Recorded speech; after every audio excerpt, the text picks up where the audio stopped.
Le challenge éloquence, c'est vraiment l'art de s'exprimer et d'exprimer un propos et qu'il soit reçu, entendu et convaincre. Je pense absolument que c'est bénéfique parce que ça nous entraîne à bien savoir s'exprimer, à être à l'aise.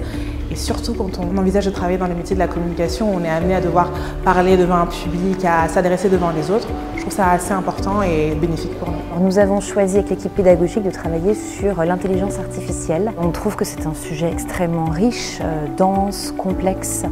On a choisi de le traiter sous 4 axes différents. L'environnement, la santé, la grande distribution et l'enseignement. C'était une très bonne expérience, c'était 2 jours intenses de préparation. Un sujet qu'on ne connaissait pas en amont. On l'a reçu, on a reçu le brief, on a travaillé tous ensemble, après chacun de notre côté pour travailler nos parties. C'est un défi. Donc ils sont tous très concentrés, je les sens extrêmement impliqués, investis. On sent qu'il y a une motivation encore différente que quand on est en cours sur une journée, sur une conférence, sur un séminaire. Un exercice de plus, un challenge de plus, oui, je pense que c'est extrêmement bénéfique. Ouais. Dans le cadre de notre expérience professionnelle, c'est forcément bénéfique. Parce que dans les métiers de la communication, on est forcément amené à parler à un client, au grand public ou même à nos équipes. Donc c'est forcément bénéfique, oui.